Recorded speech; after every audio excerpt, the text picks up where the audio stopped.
Hello students, गणितीय ज्ञान YouTube channel के एक और नए वीडियो में आप सबका हार्दिक स्वागत है। आज के वीडियो में हम बात करेंगे प्रश्न संख्या 11 के बारे में, प्रश्न संख्या 12 के बारे में और प्रश्न संख्या 13 के बारे में। इस वीडियो में पूरी चर्चा होगी, आपको सोल्व करके बताया जाएगा और मेरी गारंटी है यदि आपने वीडियो शुरू से अंत तक ध्यानपूर्वक देखा तो आपको ये तीनों प्रश्न अच्छे से समझ में आ जाएंगे। तो चलिए स्टार्ट करते हैं। ओके स्टूडेंट्स, मैं आ गया हूँ प्रश्न संख्या 11 पर, जो कि दिया हुआ है गुणन खंडन कीजिए। क्या करना है? गुणन खंडन करना है। और किसका करना है ये प्रश्न आपके यहाँ दिया हुआ है। 27x की घात 3 प्लस y की घात 3 प्लस z की घात 3 माइनस 9xyz। तो इसको देखने से कुछ आइडिया हमें लग रहा है कि कौन सी सर्वसमीका का प्रयोग हम इसमें करेंगे। देखो, हमारे पास सर्वसमीका क्यूब वाली कौन सी है? हमारे पास एक तो 6 और 7 है। 6 और 7 में क्या है? छठी है x प्लस वाई का होल क्यूब, जो कि यहाँ बनेगी नहीं। और 7वीं है हमारे पास x माइनस वाई का होल क्यूब, वो भी बनेगी नहीं क्योंकि यहाँ x भी है, y भी है और z भी है।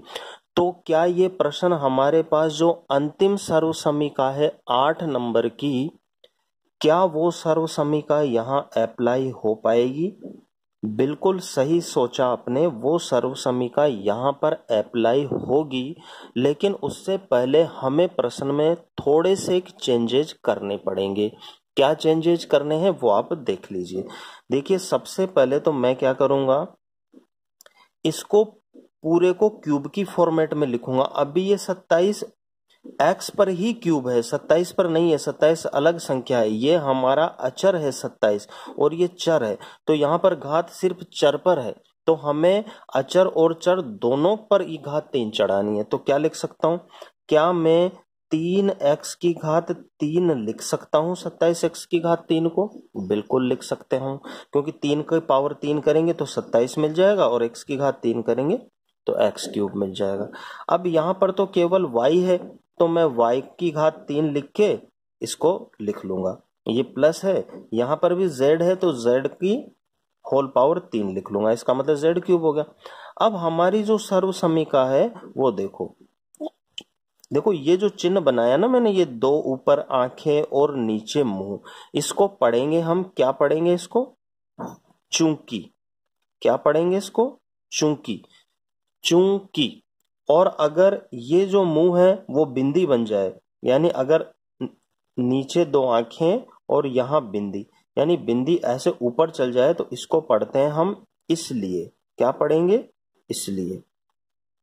ध्यान रखना, वापस बिंदी नीचे हो तो चूंकि, बिंदी ऊपर हो तो इसलिए। तो यहां पर मैं इस चिन्ह का प्रयोग करने वाला हूं और ये आपका रफ वर्क है, इसको आपको नोट नहीं करना है, ठीक है।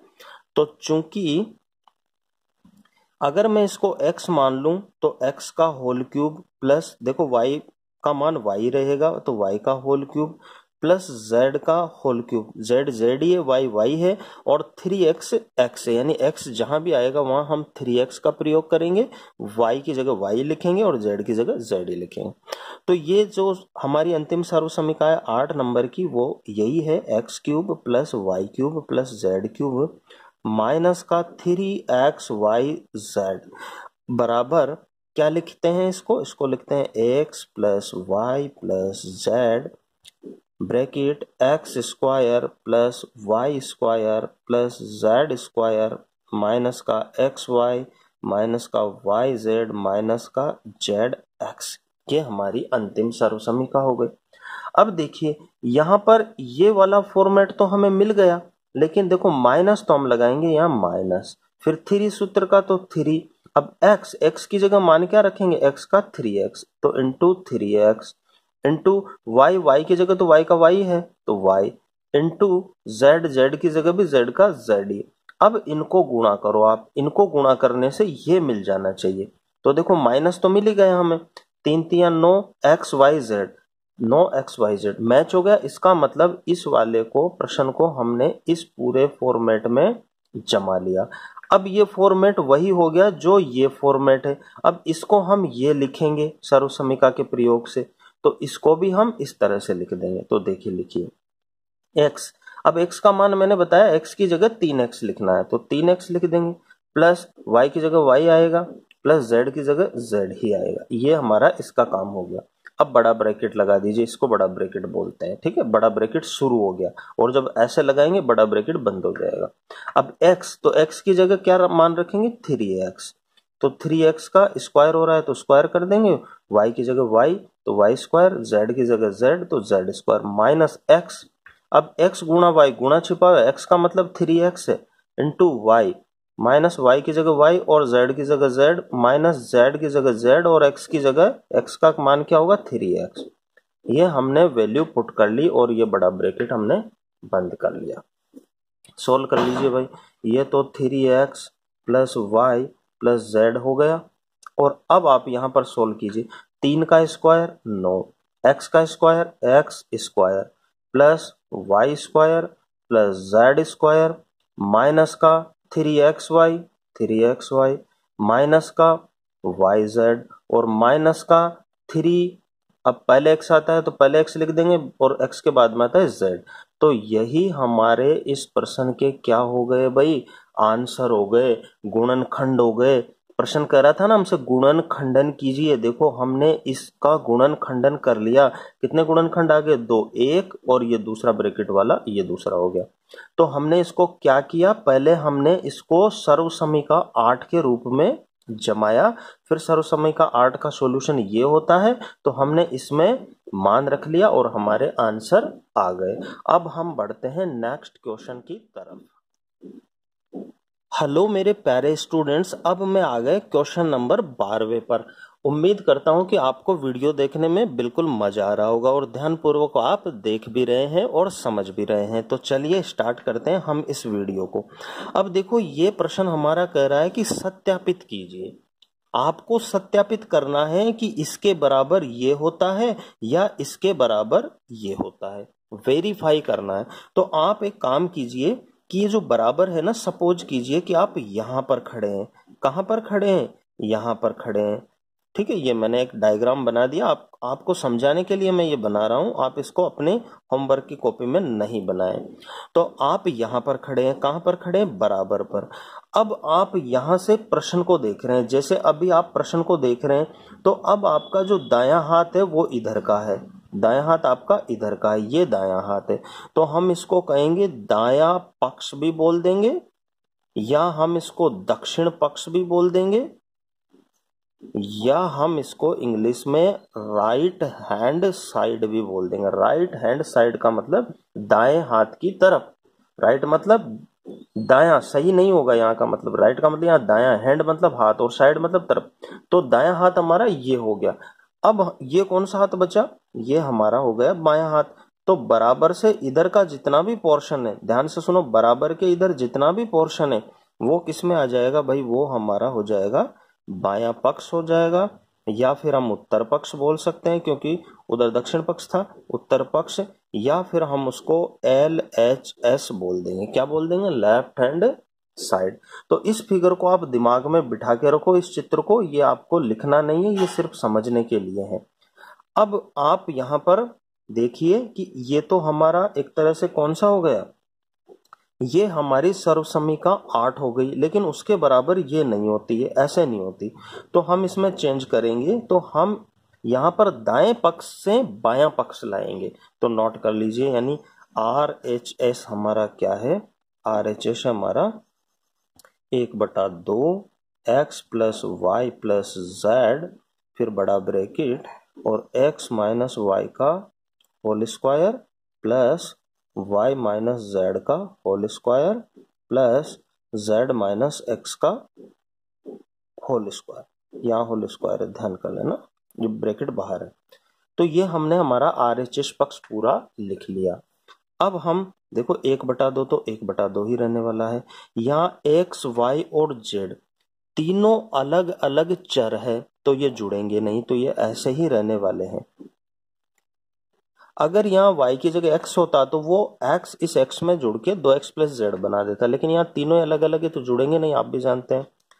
अब यहाँ पर ये देखो सर्वसमीका कौन सी है, x माइनस वाई का होल स्क्वायर, ये सर्वसमीका है हमारी दूसरी। तो क्या लिखेंगे इसको, X square minus 2xy plus Y square. अब प्लस चिन्ह है तो ये प्लस अंदर वालों पर इफेक्ट नहीं डालेगा इस ब्रैकेट के चिन्हों पर, क्योंकि माइनस होता तो चिन्ह उल्टे कर देता, लेकिन यहाँ ये नहीं करेगा, प्लस से कोई फर्क नहीं पड़ता है। अब ये भी तो हमारी सर्वसमीका 2 ही है, लेकिन x की जगह y आ गया और y की जगह z आ गया, तो हम ऐसे ही परिवर्तन कर देंगे। तो देखो परिवर्तन करो, Y square minus 2yz plus Z square, हमने इसको भी ओपन कर लिया। और ये भी तो हमारी सर्वसमीका 2 ही है ना, x आना चाहिए था वहां z आ गया और y आना चाहिए था वहां x आ गया, तो कोई दिक्कत नहीं, हम ऐसे कर देंगे। देखो प्लस का जेड स्क्वायर माइनस का 2xz और प्लस का एक्स स्क्वायर, ये हमने पूरा कर दिया। आप यहाँ चाहें तो माइनस का 2zx भी लिख सकते हैं। चलो मैं zx लिख देता हूँ, आपको कंफ्यूजन हो रहा होगा तो zx लिख देता हूँ, ये काट के यहाँ से 2zx लिख देता हूँ, यहां पर है ये, ठीक है। अब देखो 1/2 x plus Y plus Z है ना, और एक्स स्क्वायर। अब देखो यहाँ पर एक्स स्क्वायर और भी है, एक एक्स स्क्वायर ये हो गया और एक एक्स स्क्वायर ये हो गया, दोनों ही प्लस के हैं तो जुड़ जाएंगे भाई, 2x स्क्वायर हो जाएंगे। वाई स्क्वायर ये हो गया, वाई स्क्वायर ये हो गया, तो एक्स स्क्वायर के बाद वाई स्क्वायर लिख देंगे, तो ये भी 2y स्क्वायर हो गया। अब जेड स्क्वायर, ये जेड स्क्वायर और ये जेड स्क्वायर कितना हो गया, 2z स्क्वायर हो गया। अब देखो माइनस 2xy, तो माइनस 2xy लिख देंगे। अब कौन बचा, ये बचा माइनस के 2yz, माइनस के 2yz और माइनस के 2zx ये लिख लिया। अब देखो यहाँ भी 2 है, यहाँ भी 2 है, यहाँ भी 2, यहाँ भी 2, यहाँ भी 2, सब जगह 2 है, तो क्या हम 2 कॉमन निकाल सकते हैं, बिल्कुल निकाल सकते हैं। तो 2 कॉमन निकाल के वो 2 1 से गुणा होके 2 बटे और नीचे के 2, x plus Y plus Z. अब आ गया हमारा 2 कॉमन, तो यहाँ एक्स स्क्वायर बचेगा, यहाँ वाई स्क्वायर बचेगा, यहाँ जेड स्क्वायर बचेगा, माइनस यहाँ एक्स वाई, यहाँ माइनस वाई जेड और माइनस यहाँ जेड एक्स। 2 कॉमन निकाल लिया ना, सबका 2 हट गया, 2 से 2 कट गया, बात खत्म। तो क्या बचा, x plus Y plus Z, ये ऐसे बच जाएगा, ये ऐसे बच जाएगा भाई, इसको ऐसे कैसे ही लिख देंगे, हमने ये लिख दिया। और अब आप जानते हो ये कौन सी सर्वसमीका होती है, x plus Y plus Z, X square plus Y square plus Z square minus x Y minus Y Z minus Z x. ये बिल्कुल दिमाग में आ गई ना, ये वही सर्वसमीका है जो आपने सोची है, क्या, x का क्यूब प्लस y का क्यूब प्लस z का क्यूब माइनस का 3xyz, यही तो सर्वसमीका है जिसको हम ये लिखते थे। तो आ गया। अब ये देखो हमने RHS से क्या लिया है, हम LHS लिया है, तो यही तो हमारा LHS है, यही हमारा LHS है, तो सत्यापित हो गया और यही हमारे आंसर हो गए। तो ये प्रश्न इस तरह से सॉल्व हो जाएगा। बढ़ते हैं नेक्स्ट क्वेश्चन की तरफ। अब हम आ गए क्वेश्चन नंबर 13 पर। क्या कह रहा है, यदि x plus Y plus Z बराबर 0 हो, यदि x plus Y plus Z बराबर 0 हो तो दिखाइए कि x cube plus Y cube plus Z cube बराबर 3xyz होगा। तो मैंने अभी आपको बताया कि इस चिन्ह को क्या पढ़ेंगे, नीचे बिंदु, ये 2 आंखें और ये मुंह, मतलब चूंकि। अब चूंकि कौन सी सर्वसमीका, 8 सर्वसमीका में आता है ना इस तरह का कुछ रूप, तो लिख लीजिए सर्वसमीका 8x cube plus Y cube plus Z cube minus का 3xyz बराबर क्या होता है भाई, x plus Y plus z होता है, और पीछे x square plus Y square plus Z square minus का x Y minus Y Z minus Z x. ये हमारी सर्वसमीका 8 हो गई ना।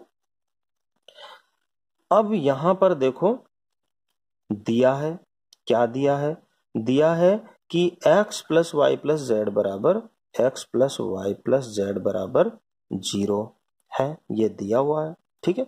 अप्लाई कर दो भाई, अप्लाई करोगे तो x cube plus Y cube plus Z cube minus का 3xyz बराबर, इसकी जगह x plus Y plus Z का मान ये रख देंगे, कितना है 0 इंटू, यहाँ इंटू छिपा हुआ है, x square plus Y square plus Z square, ये square minus x Y minus Y Z minus का जेड एक्स।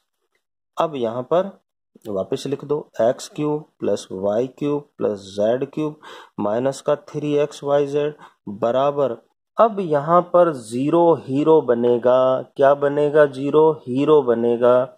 जी, ये इतने बड़े ब्रैकेट की संख्या जीरो से टकराएगी, मतलब जीरो से गुणा होगी, और जीरो क्या है? हीरो है।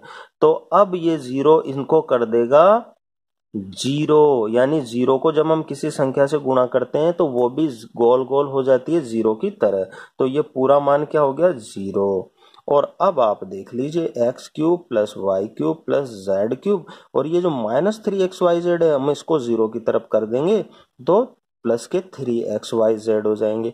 और यही तो ये हमसे दिखाने के लिए कह रहा था भाई, ये हमने दिखा दिया। X cube plus Y cube plus Z cube बराबर 3xyz, तो X cube plus Y cube plus Z cube बराबर 3xyz, ये हमने दिखा दिया।